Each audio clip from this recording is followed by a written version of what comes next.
Very very good morning students. हम अब हमारे चैप्टर के लास्ट टॉपिक पे पहुंच गए हैं and that is factors affecting photosynthesis. Okay, let's start from a new page. अगले वीडियो में आपको ये जो चीज़ है वो यहाँ से मैं ये इतनी जो वर्ड्स है आधे आधे वो कट गए थे, so you can take a screenshot of this same. इसका ले सकते हो, ये मैंने दिखाया था, ये पढ़ाया था, इसका ले सकते हो। ठीक है, हमने शुरू किया था कैंप प्लांट से, देन हम गए थे फोटो रेस्पिरेशन पे। ओके, देन फोटो रेस्पिरेशन ये पूरा कंप्लीट किया और यहाँ पे इसको कंप्लीट किया। Okay, so now next we are going to the topic that is factors factors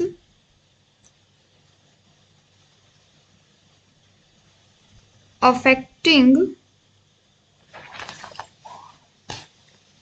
factors affecting photosynthesis. Okay, कि भाई फोटोसिंथेसिस को कौन से जो फैक्टर्स है वो अफेक्ट करते हैं। सो फोटोसिंथेसिस को दो टाइप के फैक्टर्स अफेक्ट कर सकते हैं। First one is your internal factors. Okay, internal factors जिसको अपन प्लांट फैक्टर्स भी कह सकते हैं। इंटरनल फैक्टर्स यानी the factors which lie in the plant itself. Okay, so internal factors को प्लांट फैक्टर्स भी कह सकते हैं। And second one is your external factors. So photosynthesis को अफेक्ट करने वाले दो फैक्टर्स हो गए। ओके, नाउ एक्सटर्नल फैक्टर्स पहले हम देख लेते हैं। एक्सटर्नल फैक्टर्स में क्या आएगा? Sunlight, then water, then external CO2, ठीक है, जो हमें एटमॉस्फेयर में से मिला, that is external CO2, and temperature. So this four are the external factors. Internal factors में क्या आएगा? लीफ, ठीक है, लीफ में क्या कंसिडर करना है? सो उसकी एज, अगर उसकी एज पे डिपेंड करता है, एज ज्यादा कम हुई, ज्यादा एज कम होना मतलब डेड सेल्स हो गए तो वो इतना फोटोसिंथेसिस नहीं कर पाएंगे, लिविंग सेल्स हो गए तो ज्यादा मतलब फोटोसिंथेसिस की रेट रहेगी। देन इसमें लीफ में कंसिडर करते हैं साइज, जितना लीफ का साइज बड़ा उतना लाइट एब्सॉर्प्शन ज्यादा कर पाएगा, उतना फोटोसिंथेसिस ज्यादा हो पाएगा। ठीक है, देन ओरिएंटेशन, ओरिएंटेशन भी मैटर करता है। जैसे ये अपन जब बात कर रहे थे मिसोफिल सेल में क्लोरोप्लास्ट के ओरिएंटेशन की, जब लो लाइट इंटेंसिटी होती है तो हो जाते हैं, सो जाते हैं, यानी मिसोफिल सेल के पैरेलल हो जाते हैं क्लोरोप्लास्ट, और हाई लाइट होती है तो परपेंडिकुलर हो जाते हैं। सो ओरिएंटेशन भी मैटर करेगा। अगर लीफ ऐसे स्लैंट है तो कम लाइट आएगी, कम फोटोसिंथेसिस। ठीक है, एंड अगर ऐसे पूरी लीफ है पूरी पैरेलल तो ज्यादा लाइट आएगी, ज्यादा फोटोसिंथेसिस। एंड लीफ के नंबर भी मैटर करेंगे। ओके, उसके बाद इंटरनल फैक्टर्स में इंटरनल CO2। अब आप सोचोगे internal CO2 external CO2, internal CO2 यानी किसकी बात है? CO2 कंसंट्रेशन मैकेनिज्म की बात की थी C4N केम प्लांट में। डबल फिक्सेशन होता है, पहले जो बाहर से CO2 आया वो PEP के साथ रिएक्ट करता है C4 और केम में, ठीक है, और ऑक्सोलाइसिटिक एसिड बनाता है, फिर मैलिक एसिड, फिर मैलिक एसिड अंदर आता है बंडल सेल में C4 प्लांट के अंदर। ठीक है, तो उसमें से पायरुवेट बनता है, तब CO2 निकलता है, सो वो इंटरनल CO2 हुआ। सो वो देखना पड़ेगा। और जो बाहर वाला CO2 that is external CO2, इसलिए मैंने यहाँ पे अलग अलग लिखा है। देन इंटरनल फैक्टर्स में लीफ के अंदर क्या होता है? क्लोरोप्लास्ट। क्लोरोप्लास्ट किसके अंदर होता है? मिसोफिल के अंदर। सो अपन ऐसे लिखते हैं, इंटरनल फैक्टर्स में आ जाएगा number of mesophyll cell, number of mesophyll cell plus chloroplast के नंबर। ठीक है, कितने मिसोफिल सेल है? जितने ज्यादा मेसोफिल सेल उतने ज्यादा क्लोरोप्लास्ट। दूसरा amount of chlorophyll, amount of chlorophyll. So this one is your mesophyll cell, ठीक है। आपके मेसोफिल सेल के अंदर ये होगा आपका क्लोरोप्लास्ट, ठीक है। एंड इस क्लोरोप्लास्ट के अंदर आपके ये हो गए ग्रेनाथाइलेकोइड्स, ठीक है। सो ये ग्रेनाथाइलेकोइड्स में मैंने बताया था थाइलेकोइड की मेम्ब्रेन में क्या होते हैं, पिगमेंट होते हैं। ये सब कुछ हम पढ़ के आए हैं, पिगमेंट्स होते हैं। Chlorophyll A, chlorophyll B, carotene, xanthophyll, carotene और जेंथोफिल को कलेक्टिवली कैरोटीनॉइड्स बोलते हैं। सो इसका कितना अमाउंट है, कितनी मात्रा में प्रेजेंट है, ओके। सो वो भी उसके इंटरनल फैक्टर्स में ही कैलकुलेट होगा।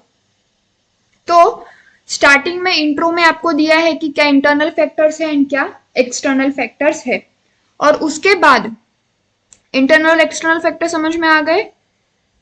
उसके बाद आपको एक लॉ दिया है, ठीक है। उस लॉ का नाम क्या है, ब्लैकमैन्स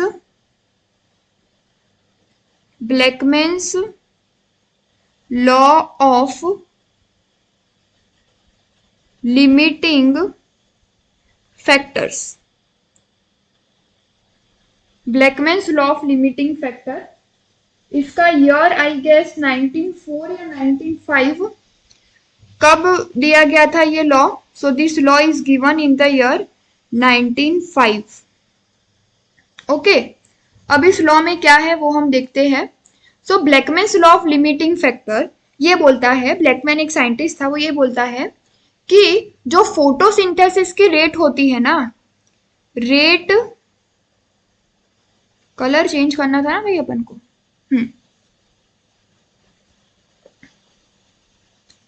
इससे लिखता है rate of photosynthesis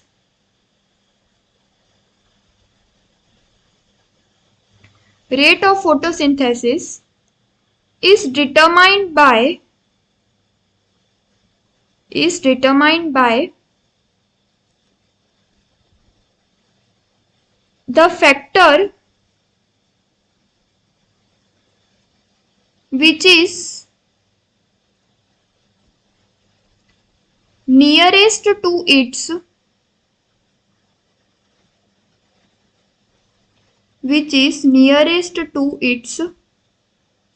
minimal value. ऐसे टाइप को फैक्टर को हम क्या बोलते हैं, लिमिटिंग फैक्टर। सो जो जिसकी मात्रा कम होगी वो फोटोसिंथेसिस की रेट डिटरमाइन करेगा। इसका मतलब क्या हुआ कि जब कोई एक प्रोसेस को एक से ज्यादा फैक्टर्स अफेक्ट करते, जैसे कि फोटोसिंथेसिस, तो photosynthesis is one process but उसको एक से ज्यादा फैक्टर्स अफेक्ट करते हैं, उसको इंटरनल फैक्टर्स अफेक्ट करते हैं, उसको एक्सटर्नल फैक्टर्स भी अफेक्ट करते हैं, ठीक है। मैंने इंटरनल फैक्टर्स बहुत सारे आपको बताए, क्लोरोफिल और क्लोरोफिल का अमाउंट, क्लोरोप्लास्ट और मेसोफिल सेल का नंबर, लीफ में एज, साइज, ओरिएंटेशन और वो सब internal CO2 concentration, external factors affect करते हैं। तो इनमें से अगर कोई लिमिटिंग है, मान लो कि एक्सटर्नल फैक्टर्स आपके 4 है, sunlight, temperature, water and light. आपने सारी चीजें दी, आपने एक्सटर्नल फैक्टर्स में से आप सिर्फ आप प्लांट को जो है वो लाइट नहीं मिल रही, ठीक है, बाकी उसे सारे एक्सटर्नल फैक्टर्स मिल रहे हैं। तो प्लांट क्या फोटोसिंथेसिस करेगा, उसे लाइट नहीं मिल रही तो नहीं करेगा ना, क्योंकि लाइट उसके लिए क्या बन गई, लिमिटिंग फैक्टर। अब वो लाइट आप जब ज्यादा दोगे तभी वो फोटोसिंथेसिस करेगा, ठीक है। लाइट ज्यादा दोगे तभी फोटोसिंथेसिस करेगा, मतलब फोटोसिंथेसिस की रेट किस पे डिपेंडेंट हो गई, लिमिटिंग फैक्टर पे, लाइट पे। समझ आया। सो इसकी क्वांटिटी जब चेंज करेंगे हम तब फोटोसिंथेसिस की रेट चेंज होगी, जब लाइट देंगे तब फोटोसिंथेसिस होगा। बट आपकी एनसीईआरटी एक ब्यूटीफुल लाइन लिखती है, और वो लाइन ये है कि जो लाइट है is rarely a limiting factor. Light is rarely a limiting factor, क्योंकि सन तो कहीं जाने थोड़ी ना वाला है, वो तो हर समय लाइट देता है, पूरे दिन देता है। सो लाइट की तो कोई कमी होना वो बनता ही नहीं है ना, लाइट की कमी होगी ही नहीं, लाइट तो मिलेगी।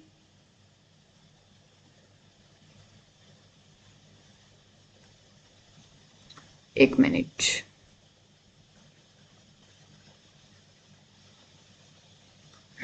Light is rarely a limiting factor except जो कैनोपी वाले एरियाज होते हैं, जहां पे कैनोपी यानी समझ रहे हो ना, ढके हुए, मतलब डेंस फॉरेस्ट होते हैं, जहाँ पे घने घने फॉरेस्ट होते हैं, बड़े बड़े प्लांट, बड़े बड़े ट्रीज होते हैं। बड़े बड़े ट्रीज अगर हो गए तो नीचे जो छोटे छोटे प्लांट है, छोटे छोटे ट्री है नीचे, उनको तो लाइट मिलेगी नहीं, तो उनके लिए तो लाइट लिमिटिंग फैक्टर हो जाएगी। तो इनको छोड़ के, मतलब ऐसे कैनोपी वाली जगह, कैनोपी वाले ट्रीज और डेंस फॉरेस्ट, उन सबको छोड़ के लाइट जो है वो लिमिटिंग फैक्टर हो ही नहीं सकती। ठीक है, क्योंकि लाइट तो मिलती ही रहती है, तो light is rarely a limiting factor. Okay, your major limiting factor is your CO2। Major limiting factor is CO2। Light तो रेयरली लिमिटिंग फैक्टर होगी। Okay, now we have to study factors. तो उसमें पहला फैक्टर है light. ठीक है, light में एक पॉइंट याद रखना, 10% में ही फुल सेचुरेशन आ जाता है प्लांट का। 10% ऑफ सनलाइट में, सनलाइट के सिर्फ 10% भी आएगी ना, सिर्फ 10%, तो भी फुल सेचुरेशन आ जाएगा। किसमें? फोटोसिंथेसिस के रेट में फुल सेचुरेशन आ जाएगा। मतलब ये स्टेटमेंट से क्या प्रूव होता है, ये फैक्ट से क्या प्रूव होता है कि हाँ, सच में जो लाइट है वो लिमिटिंग फैक्टर नहीं हो सकती, क्योंकि सनलाइट के 10% में ही वो पेट भर जाता है प्लांट का। सनलाइट के 10% में ही फोटोसिंथेसिस का जो रेट है वो आपको मैक्सिमम देखने को मिलेगा। ओके, अब लाइट जो है उसमें 3 चीजें इंक्लूड होती है। लाइट वाले फैक्टर्स में 3 थिंग्स आर इंक्लूडेड।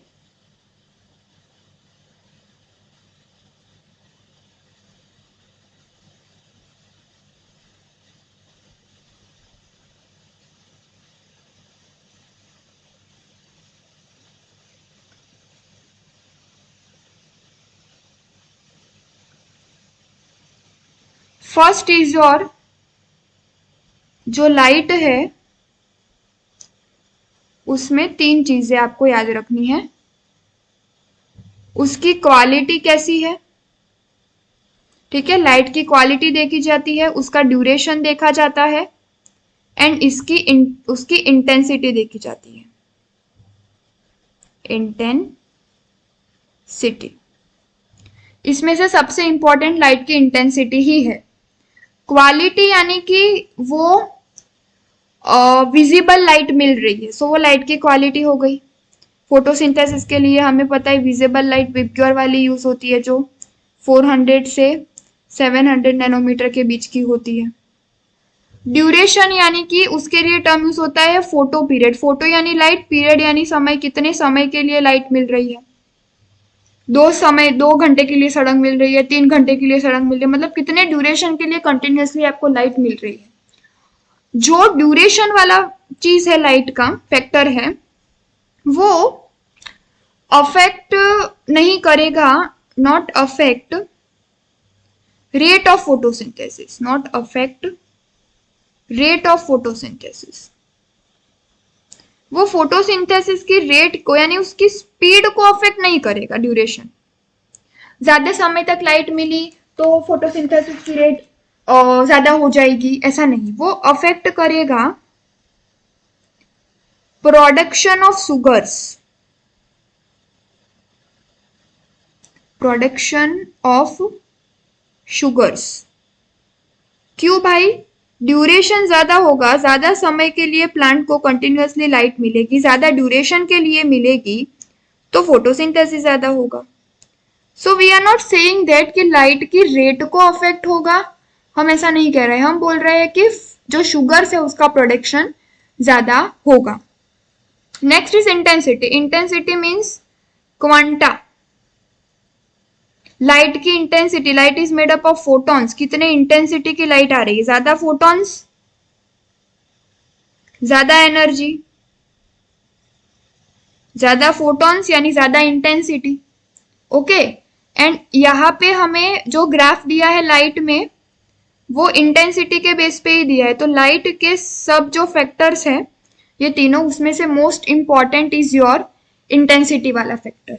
ठीक है, अब वो ग्राफ क्या शो करता है वो मैं आपको एनसीईआरटी में ही दिखा देती हूँ।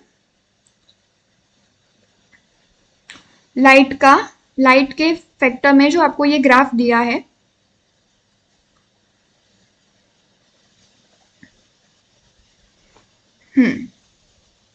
This one.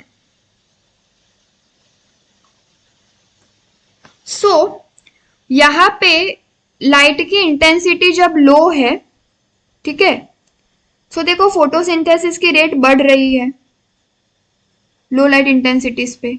ठीक है, तो एट लो लाइट इंटेंसिटी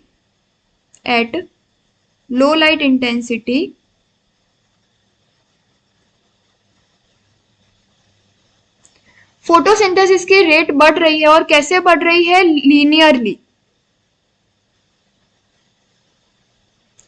मतलब सेम प्रपोर्शन में इंक्रीज हो रहा है। स्ट्रेट ग्राफ आपको मिल रहा है ना, जब लो लाइट इंटेंसिटी है, यहाँ पे ड्रॉ करते हैं, जब लो लाइट इंटेंसिटी है तो ग्राफ कैसा मिल रहा है, ऐसे स्ट्रेट मिल रहा है। फिर जैसे लाइट की इंटेंसिटी हाई होती है, मतलब ये वाले पॉइंट पे, ये, ठीक है, सो जब हाई होती है तो इंक्रीज तो होता है बट कम होता है फोटोसिंथेसिस की रेट में। ये graph light intensity, X axis पे लाइट इंटेंसिटी है और वाई एक्सिस पे रेट ऑफ फोटोसिंथेसिस, तो इंक्रीज तो होता है बी पॉइंट पे लेकिन कम इंक्रीज होता है। ठीक है, so your A point is denoting कि कम लाइट इंटेंसिटी पे सेम अमाउंट ऑफ इंक्रीज हो रहा है, सो लीनियर कर्व हमें मिल रहा है। बी पॉइंट इंडिकेट कर रहा है कि इंक्रीज हो रहा है बट बहुत कम लेवल पे, लाइट इंटेंसिटी बढ़ाई फिर इंक्रीज तो हो रहा है बट कम लेवल पे। ठीक है, उसमें हमें लीनियर कर्व नहीं मिल रहा। फिर यह जो डी पॉइंट है उसको हम सैचुरेशन पॉइंट कहेंगे।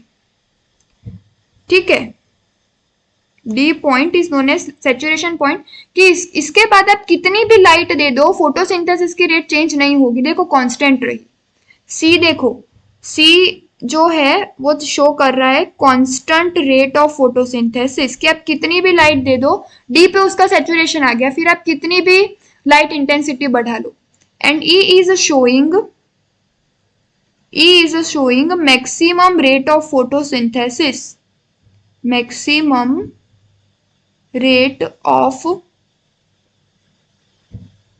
फोटोसिंथेसिस। ठीक है, ऐसा एमसीक्यू आ सकता है। E point is showing what, maximum rate of photosynthesis, D point is showing what, saturation point. इस पॉइंट से आगे आप कितने भी इंटेंसिटी वाली लाइट दे दो, ठीक है, देख लो, अब आपने मान लो कि यहाँ पे लाइट दी, इस पॉइंट पे फोटोसिंथेसिस की रेट वही हुई, यहाँ पे आगे लाइट इंटेंसिटी और बढ़ाई, फिर भी फोटोसिंथेसिस की रेट में कोई चेंज नहीं है। ठीक है, फोटोसिंथेसिस की रेट, ये बी पॉइंट के बाद फोटोसिंथेसिस की रेट कैसी हो गई है, कांस्टेंट हो गई है। ए पॉइंट तक फोटोसिंथेसिस की रेट का कर्व कैसा था, लीनियर था। ठीक है, बी पॉइंट में बढ़ा लेकिन इतना नहीं बढ़ा और सेम इंक्रीज नहीं हुआ। लीनियर कर्व होना, लो लाइट इंटेंसिटी पे लीनियर कर्व मिल रहा है, यानी कि इंक्रीज हो रहा है सेम ड्यूरेशन में और सेम अमाउंट का इंक्रीज हो रहा है। मान लो कि ये लाइट इंटेंसिटी कुछ दी, फिर ये लाइट इंटेंसिटी कुछ दी, फिर इस पॉइंट पे लाइट इंटेंसिटी कुछ दी। ठीक है, तो इस पॉइंट पे कुछ फोटोसिंथेसिस मिलेगा, इस पॉइंट पे कुछ फोटोसिंथेसिस मिलेगा, इस पॉइंट पे कुछ फोटोसिंथेसिस मिलेगा। सो दिस, ये जो इंक्रीज हुआ ना यहाँ से यहाँ तक और फिर यहाँ से यहाँ तक, तो सेम अमाउंट में इंक्रीज हुआ। सो इसे हम कहेंगे, उसे हम क्या कहेंगे, लीनियर कर्व। ठीक है, यहाँ पे आपको लीनियर कर्व मिल रहा है। ओके, सो ये ग्राफ समझना इंपॉर्टेंट है। This graph is against light intensity X axis पे और rate of photosynthesis Y axis पे।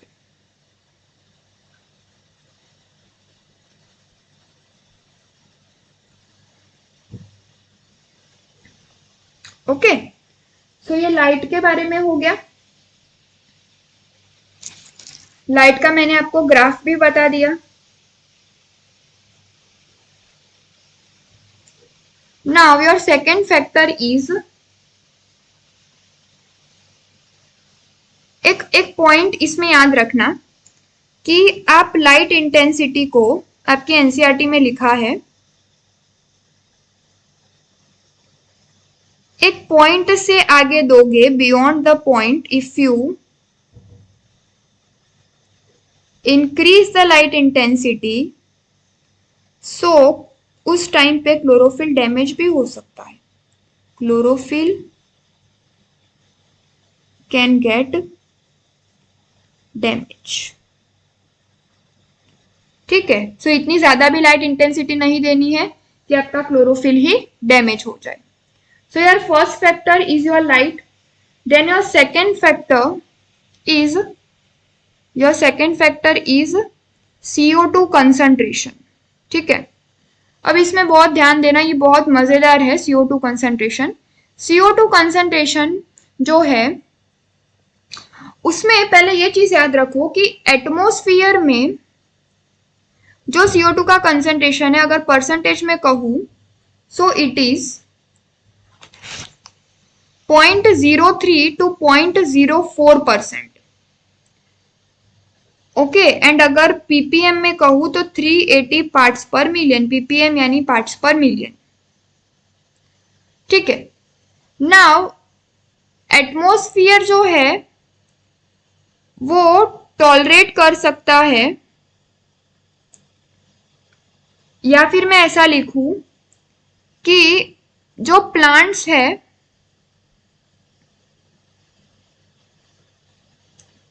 वो टॉलरेट कर सकते हैं कंसंट्रेशन 0.05% तक का, यानी कि पार्ट्स पर मिलियन में लिखूं तो 580 पार्ट्स पर मिलियन का। ओके, इसको हम पार्ट्स पर मिलियन के जगह माइक्रोलीटर पर लीटर भी लिख सकते हैं। 580 पार्ट्स पर मिलियन की जगह माइक्रोलीटर पर लीटर भी लिख सकते हैं। सो एटमॉस्फेयर में 380 ppm है, plants can tolerate up to 0.05% है ना, तो 5 को 100 से मल्टीप्लाई करो, it is not 580, it is 500। कितना ppm? 500 ppm। और ये 3 और 4, 300 और 400 के बीच का 380 ppm एटमॉस्फेयर में।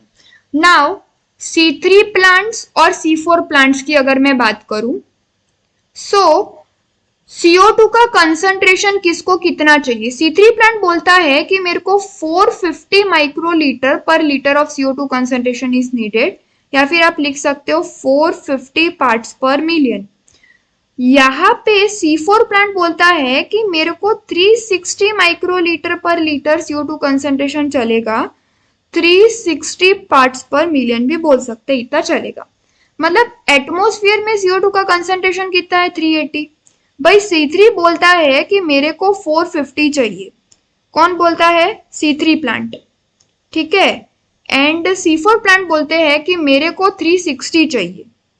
सो ये एटमॉस्फेयर का कंसंट्रेशन जो है, अगर एटमॉस्फेयर की CO2 C4 प्लांट को मिलेगी तो वो फोटोसिंथेसिस की रेट जो है वो अपनी मैक्सिमम शो कर सकता है।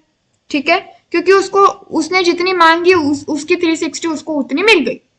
लेकिन भाई अब जो C3 प्लांट्स है, they are demanding for 450 microlitre per litre और 450 ppm CO2 concentration, and atmosphere is giving only 380 microlitre per litre और 380 ppm CO2 कंसंट्रेशन।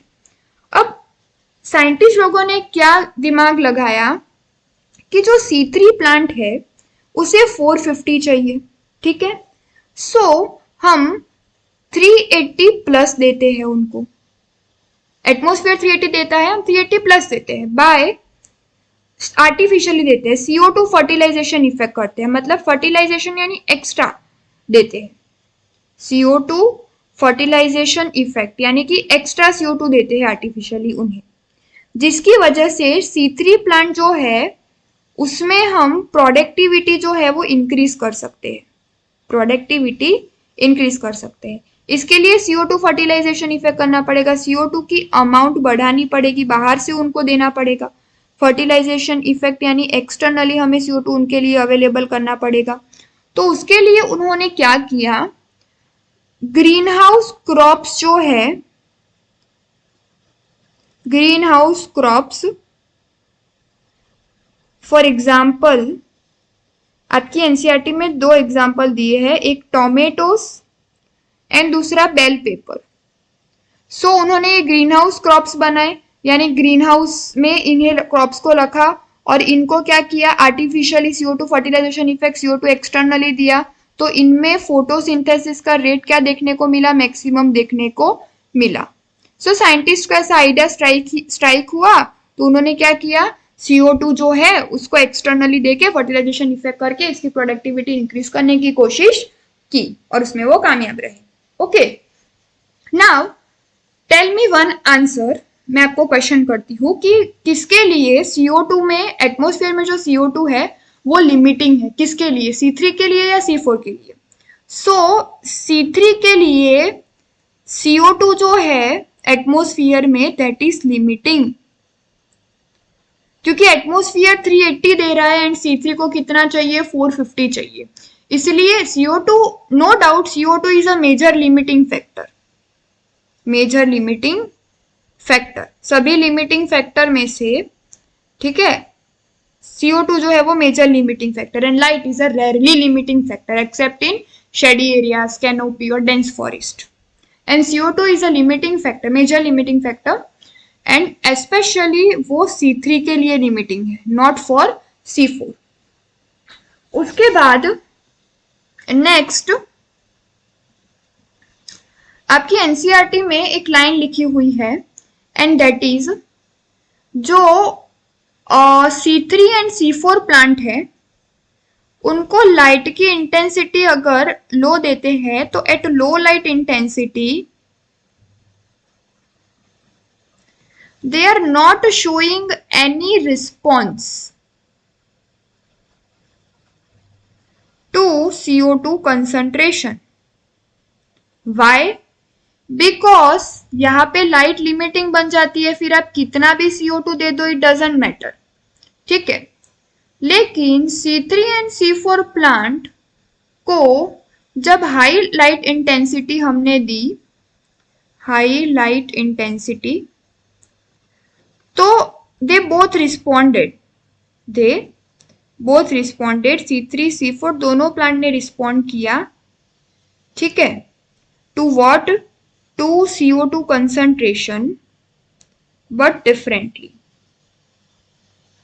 डिफरेंटली, ठीक है। हाई लाइट इंटेंसिटी, अब लाइट लिमिटिंग नहीं रही, ठीक है, अब यहाँ पे लाइट लिमिटिंग थी, अब लाइट लिमिटिंग नहीं रही, ठीक है, अब CO2 लिमिटिंग हो गया, लेकिन रिस्पॉन्ड तो किया, लिमिटिंग किसके लिए हो गया, C3 के लिए हो गया, लेकिन फिर भी अगर C3 को एटमोस्फियर का 380 भी मिलता है फिर भी वो रिस्पॉन्ड तो करेगा, रिस्पॉन्ड तो वो करेगा ही।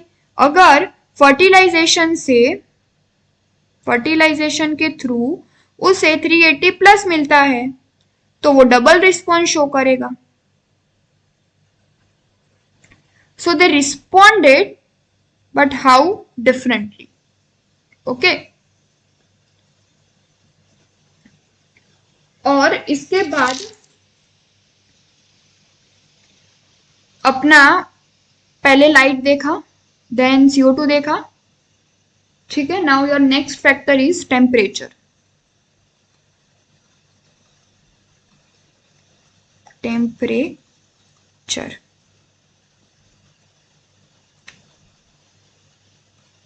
ब्लू लेते हैं अपन। सो अपन ने देखा कि डार्क रिएक्शन जो है, आपकी एनसीईआरटी ने भी लिखा और ये सही बात है कि वो एंजाइमेटिक कंट्रोल रिएक्शन है। एंजाइमेटिक कंट्रोल, रूबिस्को, पेपकेस, कितने एंजाइम हमने देखा कि इसमें इन्वॉल्व है। जहाँ पे एंजाइम, वो चीज हमेशा टेम्परेचर से अफेक्ट होगी, तो यहाँ पे टेम्परेचर जो है वो अफेक्ट करता है प्लांट को, ठीक है। जबकि जो लाइट रिएक्शंस है, they are less affected by temperature to a very much less extent they are affected. Dark reactions बहुत ज्यादा affected, ठीक है। सेकेंड चीज जो आपकी एनसीईआरटी ने लिखी है about tropical plants and temperate plants.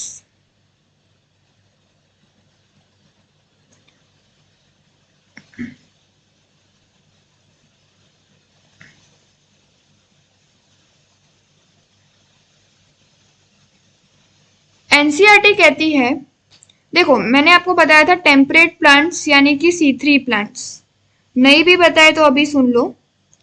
Temperate का मतलब होता है कम टेम्परेचर में जो रहते हैं। ट्रॉपिकल प्लांट तो C4 प्लांट होते हैं, ड्राई ट्रॉपिकल रीजन में रहने वाले। तो जो ट्रॉपिकल वाला रीजन होता है वो इक्वेटर के पास होता है, तो इनके लिए हाई टेम्परेचर जो है वो ऑप्टिमम होगा और तब इनका फोटोसिंथेसिस का रेट ज्यादा होगा।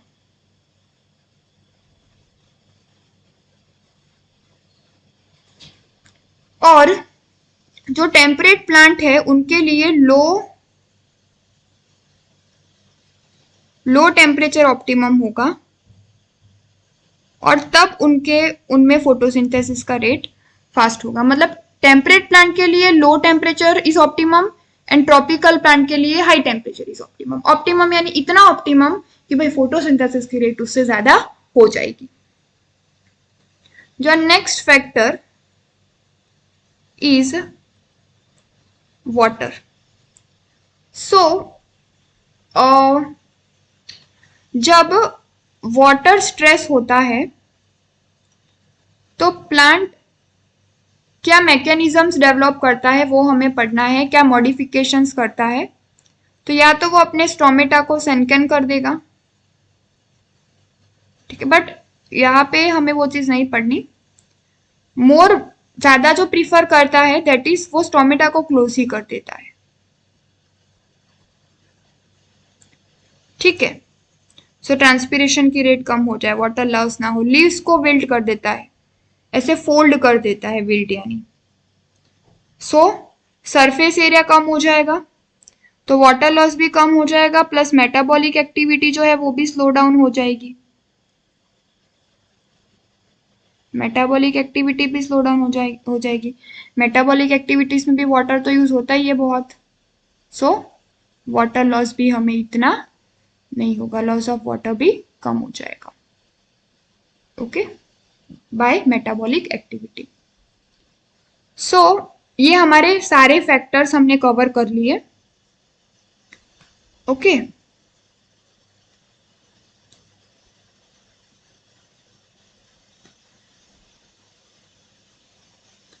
ये सारे फैक्टर्स आप एक बार एनसीईआरटी पढ़ना, आप अच्छे से सभी फैक्टर्स को समझ जाओगे, ठीक है। मैंने हर एक लाइन को डिस्क्राइब किया है, कुछ भी पॉइंट नहीं छूटा।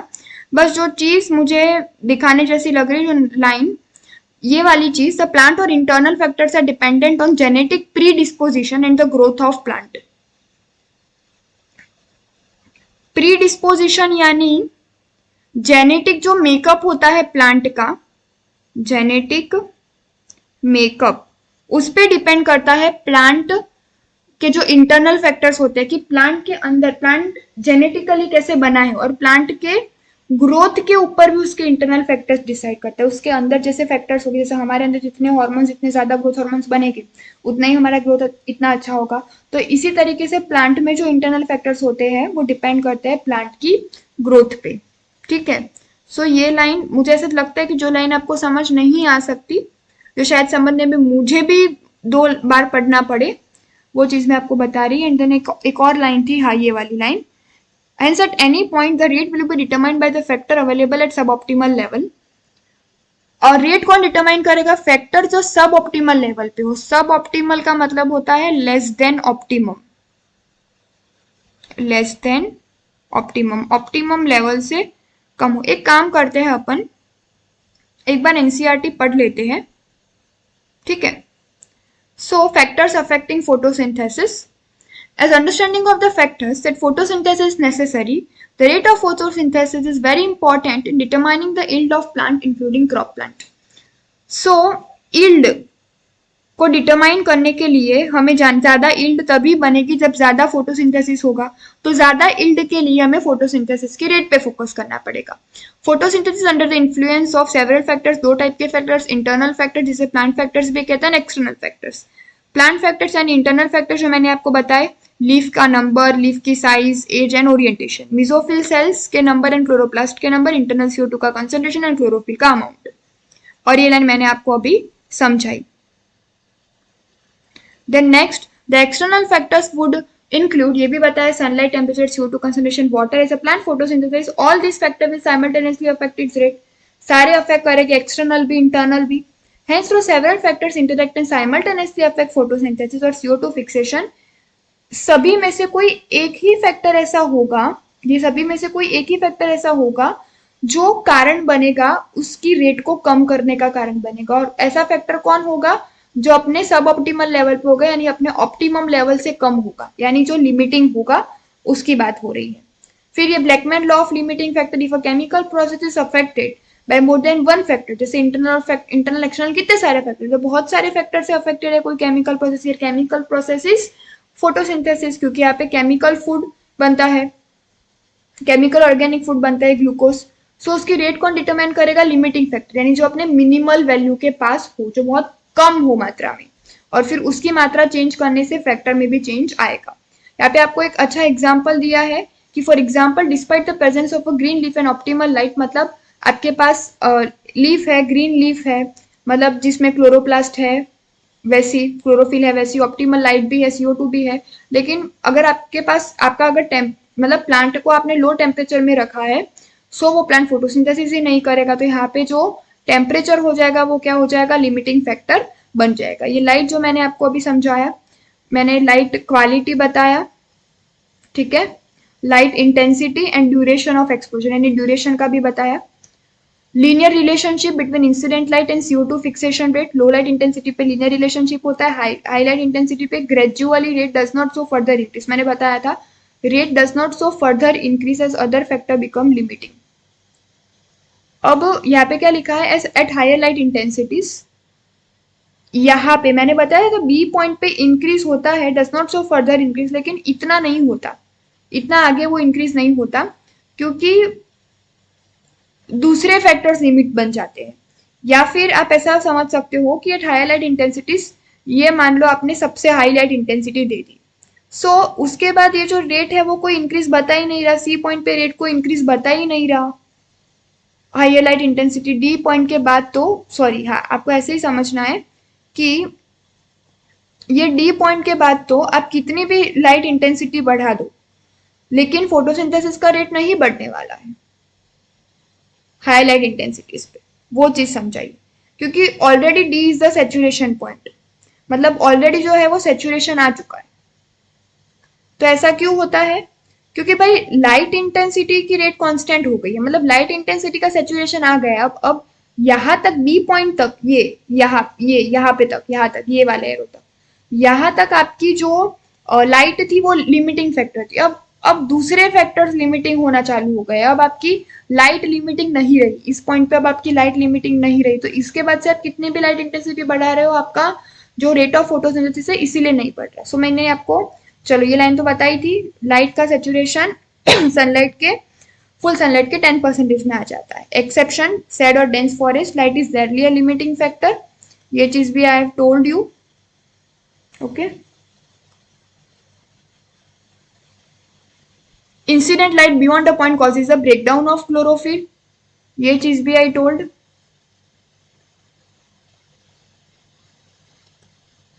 CO2 का कंसेंट्रेशन उसके बाद, तो उसमें क्या चीज ध्यान में रखनी है, मेजर लिमिटिंग फैक्टर है CO2 फॉर फोटोसिंथेसिस, एटमॉस्फेयर में कंसेंट्रेशन 0.03 और 0.04, ppm में लिखना है तो क्या लिख सकते हैं अपन, एटमॉस्फेयर में 380 पार्ट्स पर मिलियन, और 0.05% हो इसको लिख सकते हैं 380 पार्ट्स पर मिलियन, और 0.05% को 500 पार्ट्स पर मिलियन।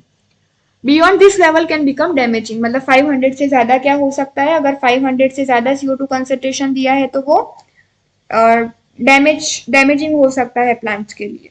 ठीक है, प्लांट्स के लिए वो क्या हो सकता है, डैमेजिंग हो सकता है। The C3 and C4 plant मैंने बताया था रिस्पॉन्ड डिफरेंटली करते हैं। C3 जो है वो कितने पे रिस्पॉन्ड करता है, 450 पे रिस्पॉन्ड करता है, C4 जो है वो कितने पे रिस्पॉन्ड करता है, 360 पे रिस्पॉन्ड करता है।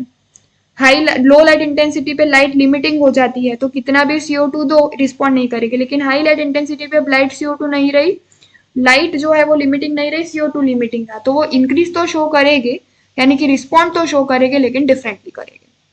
सो ये सब कुछ वही है, सेचुरेशन C3 C4 का 360 पे आता है, C3 का 450 पे आता है। तो अभी की जो अवेलेबिलिटी है एटमॉस्फेयर की वो C3 के लिए लिमिटेड है, क्योंकि C3 को एटमॉस्फेयर से भी ज्यादा चाहिए। और इसी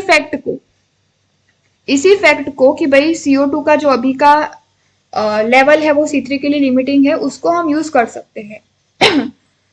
The fact that C3 plant respond to higher CO2 concentration by showing increased rate of photosynthesis leading to higher productivity has been used। कुछ ग्रीन हाउस क्रॉप के लिए हमने यूज किया, उससे कुछ हमने ग्रीन हाउस क्रॉप बनाए हैं, ठीक है, जिससे टोमेटोज एंड बॉयल पेपर जैसे ग्रीन हाउस क्रॉप, तो उनकी प्रोडक्टिविटी बढ़ती है, हम उसमें CO2 फर्टिलाइजेशन इफेक्ट यूज करते हैं, they are allowed to grow in carbon dioxide atmosphere, so उससे हायर यील्ड यानी कि ज्यादा प्रोडक्टिविटी मिलती है। उसके बाद टेम्परेचर में क्या दिया है, so the dark reactions enzymatic होती है इसलिए टेम्परेचर कंट्रोल होती है, light reactions are temperature sensitive but not as much as compare to dark reaction. C4 plant जो है हायर टेम्परेचर पे रिस्पॉन्ड करते हैं, C3 प्लांट जो है लोअर टेम्परेचर पे, ट्रॉपिकल एंड टेम्परेट। तो जो the temperature optimum for photosynthesis of different plant also depend on habitat, जैसे कि टेम्परेचर किसके लिए कितना ऑप्टिमम है। सो मैंने बोला कि C4 प्लांट जो ड्राई ट्रॉपिकल रीजन में रहते हैं तो उनके लिए ट्रॉपिकल जो मतलब गर्म वाला जो टेम्परेचर है high temperature that is optimum, and C3 plant जो ठंडे वाले एरिया में रहते हैं, एक टेम्परेट वाले एरिया में रहते हैं तो उनके लिए टेम्परेट वाला जो क्लाइमेट है, कोल्ड वाला climate, so that is optimum, मतलब लो वाला टेम्परेचर दैट इज ऑप्टिमम। वही चीज इसके आगे लिखी है, water, even water is one of the reactant in the light reaction, ठीक है, वाटर भी एक रिएक्टेंट ही है तो है लाइट रिएक्शन में, वाटर ही टूटता है, उसी की स्प्लिटिंग होती है, तो वही यहाँ पे बात की है। लेकिन the effect of water as a factor, उसको फैक्टर भी इंक्लूड किया है ना, is more through its effect on plant. तो प्लांट में जितनी इफेक्ट होती है ना उसकी, उससे एज अ फैक्टर उसकी इफेक्ट बहुत ज्यादा है। The effect of water as a factor is more through its effect on the plant, ठीक है, मतलब प्लांट पे वो ऐसी इफेक्ट करता है कि जिससे उसका इफेक्ट वाटर का एज अ फैक्टर बहुत इंपॉर्टेंट बन जाता है। अब प्लांट पे ऐसी वो क्या इफेक्ट करता है, प्लांट पे ऐसी वाटर स्ट्रेस जैसी कंडीशंस पैदा कर देता है। तो effect of water as a factor is more तब बढ़ जाता है कि कब बढ़ जाता है, वो प्लांट पे जब अपनी इफेक्ट शो करना शुरू कर देता है, rather than directly on photosynthesis. Photosynthesis पे नहीं करता इफेक्ट, वो वाटर की स्प्लिटिंग में कुछ नहीं करता, बट वाटर स्ट्रेस में करता है। Water stress causes the stomata to close, ये मैंने आपको बताया, वाटर स्ट्रेस होगा तो अपने आप प्लांट स्टोमेटा बंद कर देगा, CO2 अवेलेबिलिटी जो होगी वो कम हो जाएगी अगर स्टोमेटा बंद कर देगा। लेकिन वाटर स्ट्रेस से तो हम मैनेज कर पाएंगे ना, वाटर का ट्रांसपिरेशन तो कम होगा भले CO2 की अवेलेबिलिटी कम हो जाए। Besides water stress also makes leaves wilt, मतलब फोल्ड हो जाना, सरफेस एरिया कम हो जाएगा, मेटाबॉलिक एक्टिविटी भी कम हो जाएगी, तो वाटर का लॉस इवेंचुअली हम कम कर पाएंगे। ओके, सो यहाँ पे हमारे फैक्टर्स कंप्लीट होते हैं, अल्टीमेटली हमारा चैप्टर भी यहाँ पे कंप्लीट होता है। Thank you so much, I hope you enjoyed the chapter.